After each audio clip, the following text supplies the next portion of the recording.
Senhor esteja convosco. Ele está no meio de nós. Proclamação do Evangelho de Jesus Cristo, segundo João. Glória a vós, Senhor. Naquele tempo, Jesus partiu da Samaria para a Galiléia.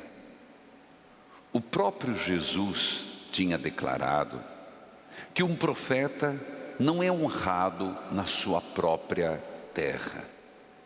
Quando chegou então a Galiléia, os fariseus receberam-no bem, porque tinham visto tudo o que Jesus havia feito em Jerusalém durante a festa, pois também eles tinham ido à festa.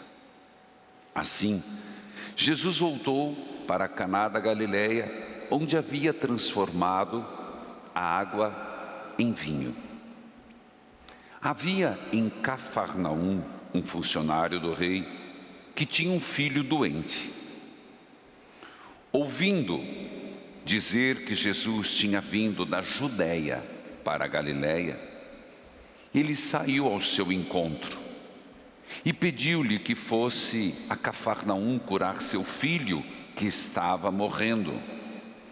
Jesus disse-lhe: se não virdes sinais e prodígios, não acreditais?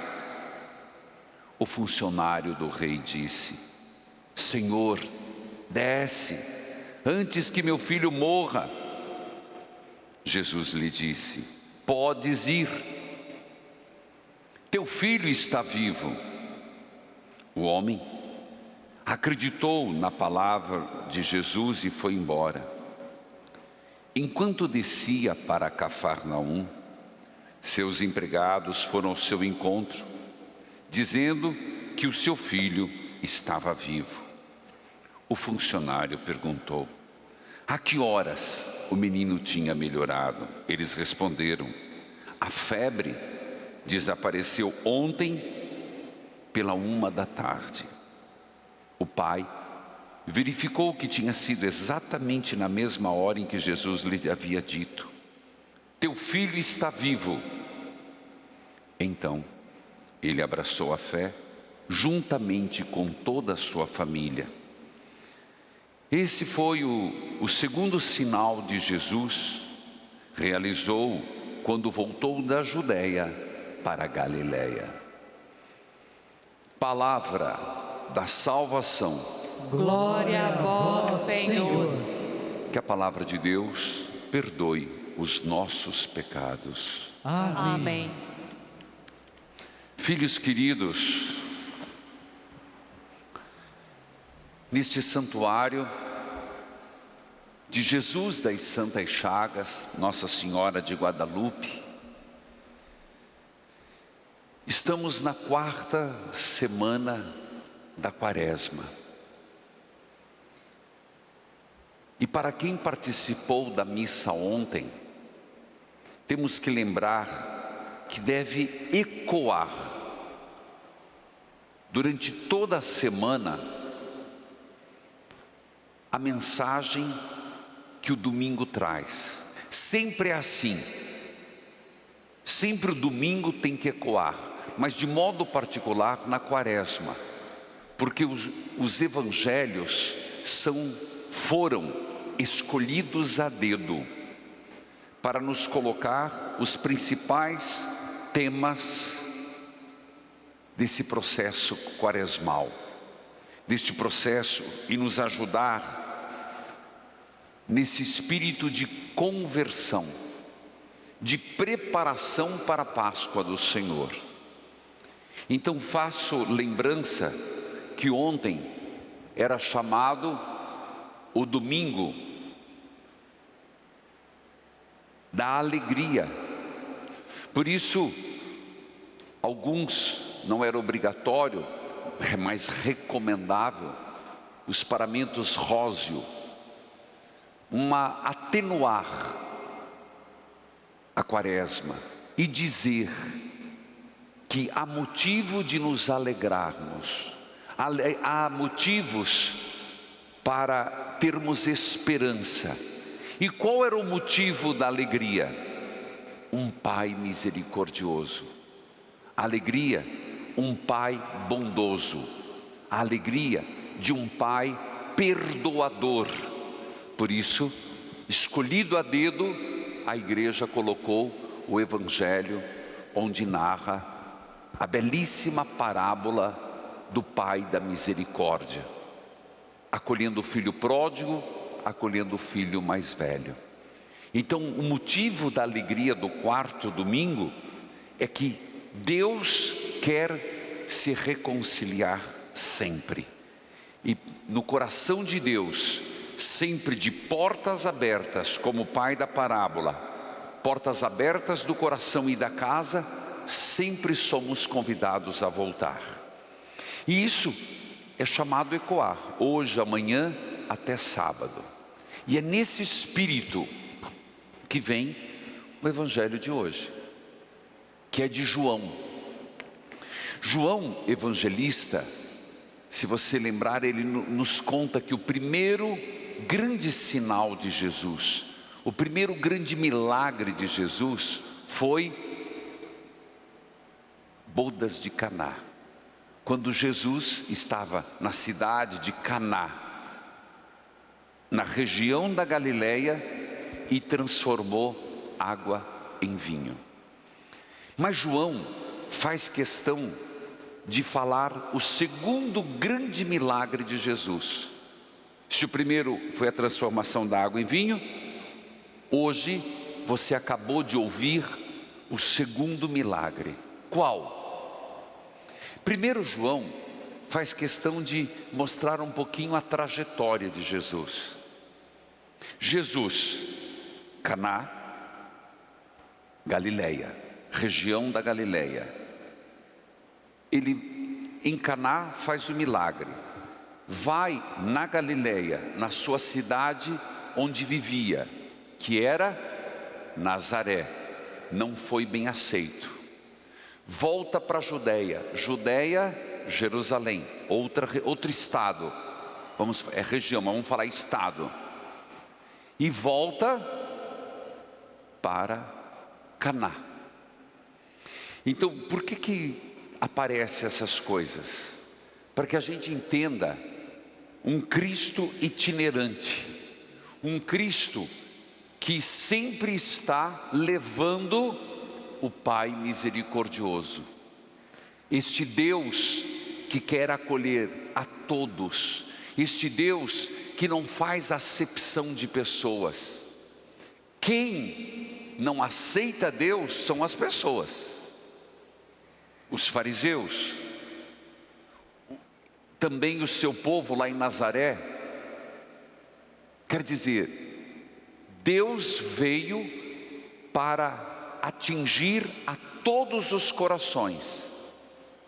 No coração, a vontade de Deus, e isso Jesus expressa na sua missão, é de atingir os de Jerusalém, que é a Judeia, os da Samaria, que ele visitou, os de Nazaré, os de Caná da Galileia. E hoje, o segundo sinal acontece não em Cafarnaum, mas se você observar a logística, um homem que morava em Cafarnaum. Veja, o primeiro grande milagre de Jesus aconteceu entre os judeus, porque Jesus foi numa festa de casamento em Caná de judeus. O segundo grande milagre não é entre judeus, é um alto funcionário do rei. Um homem que não tem por que ter fé. Um homem que aparentemente não tem por que crer em Jesus. Perceba, só nesse aspecto, como a mensagem de Deus é para todos. Como a mensagem de Deus foi lançada para atingir a conversão de todos os povos. Agora, feito esse contexto, feito essa abertura, vamos ao milagre.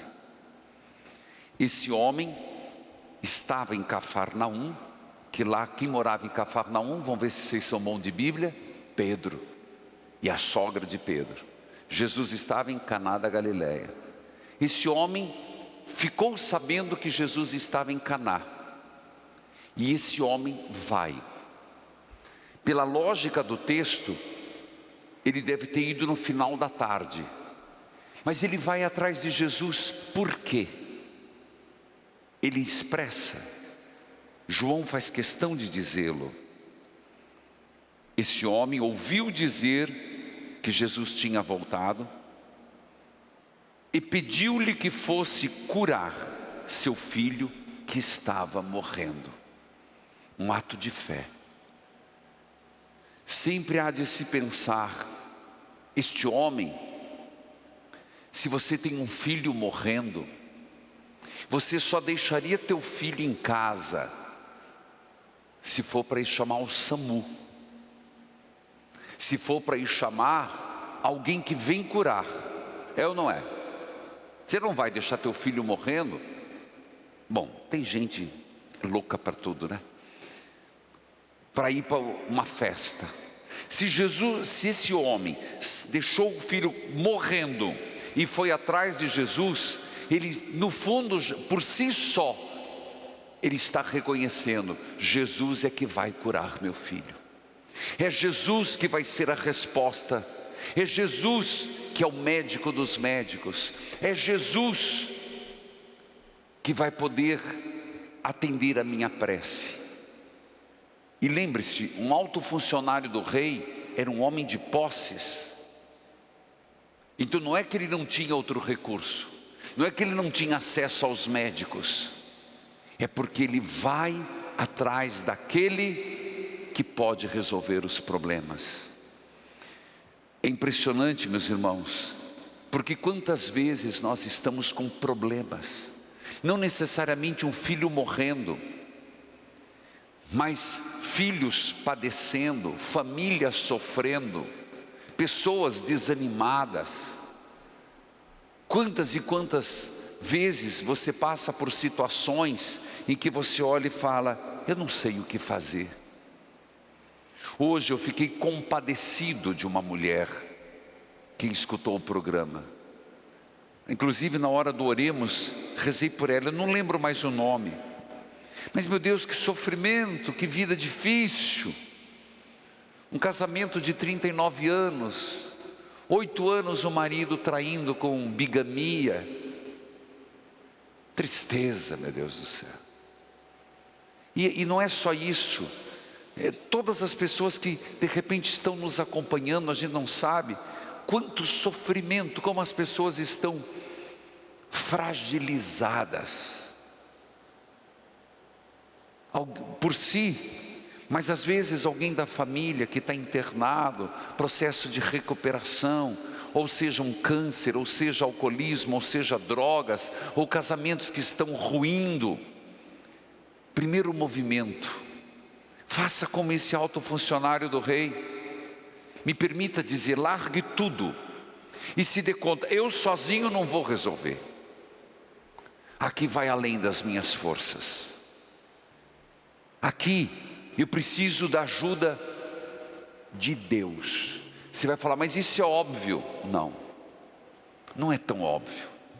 A gente que está nesta situação, mas ainda não busca em Deus, vai em benzedor, vai superstição, vai em magia, vai feitiçaria, já está lascado, me perdoe a palavra, e ainda continua no erro, um erro sobrepondo o outro. Fica escutando conselhos impróprios. Gente, dar conselho, eu não estou dizendo que a gente não tem gente sábia, mas cuidado para quem você vai pedir conselho. Você tem que pensar muito. Eu tenho uma dificuldade muito grande de dar um conselho. Para o senhor é fácil, não é não? Tem gente que vai estar com um problemão e vai se aconselhar com pessoas erradas. Primeiro, a gente não deve pedir conselho a qualquer um. Segundo, cuidado em dar um conselho. Você pode, Provérbios, um conselho errado destrói uma vida. Provérbios.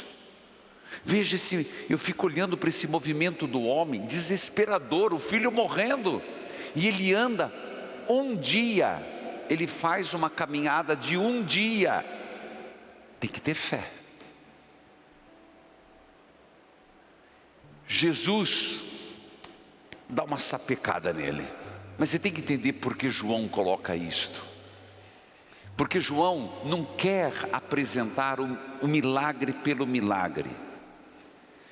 O milagre em João são sinais. Por isso Jesus olha para o homem e diz assim, você vai entender: se não virdes sinais e prodígios, não acreditais?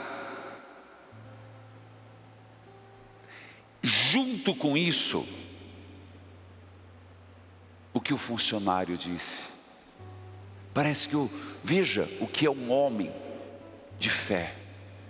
Jesus disse, você está pedindo um sinal, acabei de fazer um milagre. O homem não quer saber. Quando a gente tem fé, a gente tem fé. Parece que a sensação que eu tenho é que nessa hora o desespero desse homem era tão grande, a confiança dele é tão grande, que ele diz, tá bom. Ele não diz isso, mas é como que dissesse, tá bom, Jesus, mas desce depressa, rápido, Jesus, acelera. Tudo bem, Jesus, eu entendi o que o Senhor quis dizer, mas por favor, vem, antes que meu filho morre. Gente, que liberdade, que confiança deste homem, que liberdade deste homem falar com Jesus. Jesus até questionou, você quer prodígio? Você quer? O homem disse, tá bom, mas desce depressa. Às vezes a gente precisa fazer isso, Deus, depressa, antes que meu casamento acabe, depressa, antes que essa pessoa vá para o buraco, depressa, Senhor, faça alguma coisa, antes que esta pessoa se mate, depressa, Senhor, antes que esta pessoa estraga a vida da família, estraga a sua própria vida, depressa, Senhor, antes que a pessoa enfraqueça na fé. Isso é oração, meus irmãos. Mas eu posso apressar a Deus? A gente tem que conversar com Deus com naturalidade. Pai da misericórdia. Ontem, viu o eco? Por isso que faltar na missa do domingo é uma falha, é um pecado. Mas que pena, porque muita coisa você não vai entender da liturgia. Você tem que conversar com Deus como você conversa com alguém muito próximo. Senhor, depressa. Não estou dando conta não, depressa, está morrendo. É tão bonito você ver esses detalhes. E João é o homem dos detalhes. Às vezes as nossas orações com Deus são tão distantes. Quando você for rezar hoje, conversa com Deus. Livre, seja livre com Deus. Se tem com alguém que a gente tem que ser livre, é com Deus. Depressa, Senhor, não demora não, meu filho vai que morre. Veja o que Jesus fez. Podes ir.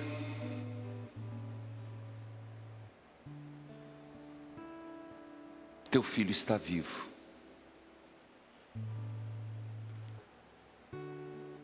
Eu não sei, mas muito me impressiona, porque o homem não foi fazer outra coisa a não ser, Jesus, vem comigo lá em casa e cure meu filho. Jesus disse, vem depressa, vem. O homem estava obstinado em levar Jesus até a casa dele. E Jesus, naquela hora, faz ele dar um salto ainda maior. Como assim, Padre? Jesus não foi. Jesus fez este homem manifestar, ou tinha ou não tinha fé. Vai, teu filho está vivo. Mas não era o que o homem queria. O homem queria que ele fosse. Mas Jesus deu o que ele quis, mas quis exigir mais fé. E o que é impressionante, o homem foi. Vai, teu filho está vivo. Ele não tinha garantias. Não sei se Jesus falasse isso para mim e para você, a gente viraria para trás. Tá, me dá um sinalzinho, Senhor. Me dá uma garantiazinha de que se eu fizer o certo, se eu acertar minha família vai dar certo. Me dá um sinal. Não, Senhor, tudo bem, não precisa me dar um sinal, mas me dá um sentimento, me dá alguma coisa. Aí que Jesus, ele provou ter fé. Você precisa de sinais? Você precisa, olha o que Jesus disse ontem. Disse um pouquinho antes. Se você não vê sinais e prodígios, você não crê? Ele disse, vai, teu filho está curado. Ele não pediu um gesto. Ele não pediu uma garantia. Ele não pediu nada. Ele escutou e foi. É fé. É fé. E nós somos chamados a agir mais assim na fé. Nós ficamos muito atrás de promissórias, me perdoe falar assim, você vai entender. A gente acha que contrato amarra. A gente acha, não fica exigindo de Deus provas. Não fica exigindo de Deus sinais. Que sinal Nossa Senhora teve? Tu serás a mãe do Salvador, eis-me aqui. Esse homem foi, andou um dia. Se você contar na Bíblia, ali no texto, ele saiu de Jesus, andou a noite inteira, até encontrar os empregados, acreditando na palavra. Perceba que esse tempo em João tem um significado muito grande. Entre o encontro do alto funcionário do rei, vai, teu filho está curado, até ele encontrar o empregado, passou-se um dia. Esse tempo é o tempo meu e seu. Caminhar sem ter plena certeza. É o tempo, é o itinerário da fé. É o itinerário que a gente tem, como diz Hebreu, caminhar sem ver. Eu não consigo ver direito o que vai ser meu futuro, mas porque eu sei que Deus está lá, eu vou. Eu não sei direito como vai ser, mas porque eu tenho esperança, eu caminho. Esse tempo é o que nós estamos vivendo, meus irmãos. Caminhar sem ver, ter esperança e crer. Você compreende o que eu estou dizendo? E nós vivemos isso na vida.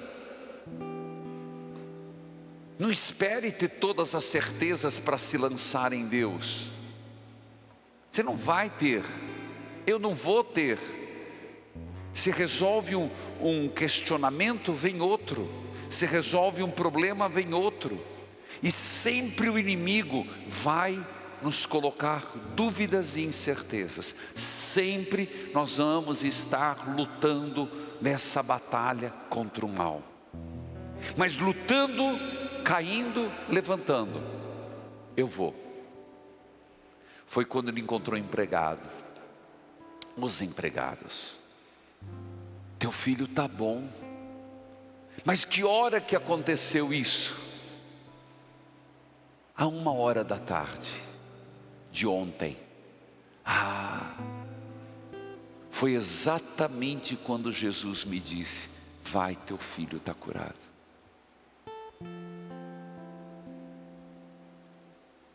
Ele não sabia e o milagre já tinha acontecido. Às vezes a vida é assim. Nós não enxergamos, mas o milagre já veio. Nós não percebemos, mas a graça já aconteceu. Que lindo esse texto, meus irmãos. E é João, né? João é maravilhoso. E eu te pergunto, qual foi o resultado disso? João reserva o gran finale. Sabe o que é gran finale, né? Gran finale é: tudo acontece em vista para um grande momento. O que é esse grande momento? A cura? Não. Sim, a cura, mas não do menino. Não entendi, seu vigário. É aquilo que eu falo no livro. Exatamente isso.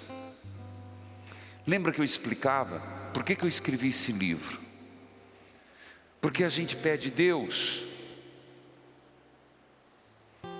cura essa dor que eu estou aqui do lado. Acho que é vesícula, Senhor. Não estou não, tá? Graças a Deus. Mas aí você vai no médico e o médico: filho, essa dor, vamos fazer isso aqui, mas vamos fazer outros exames. E de repente o médico percebe que são outras coisas. Desculpa usar esse exemplo. Às vezes a gente pede: Deus, me cura disso. Mas Deus, se tomografia mostra os nossos erros, imagina a tomografia de Deus. Imagina o raio-x de Deus sobre nós. Imagina como Deus nos conhece. Por isso que eu escrevi esse livro. Porque às vezes a gente quer uma cura de uma coisinha, e Deus: vou te dar, meu filho, tua dorzinha de cabeça, eu vou te dar. Mas eu vou te dar muito mais do que você imagina. Voltamos ao Evangelho. Curou o filho? Curou ou não curou? Ô meu filho, curou ou não curou? Mas cura maior fez agora. Versículo 33, 53. O pai verificou que tinha sido exatamente na mesma hora em que Jesus havia dito: teu filho está vivo. Gran finale. Então ele abraçou a fé. Olha que cura maior. Mas não ficou nele, juntamente com toda a família. Então foi um milagre do menino, mas o grande milagre foi maior. Ele abraçou a fé e a família inteira encontrou Jesus. Por isso João vai dizer o segundo sinal de Jesus. João vai dizer o segundo sinal de Jesus. Percebe como Deus tem um grande finale para nós. A gente pede uma coisinha e Deus: tá bom, eu te dou isso, mas eu quero te fazer uma pessoa curada, libertada e salva. Amém.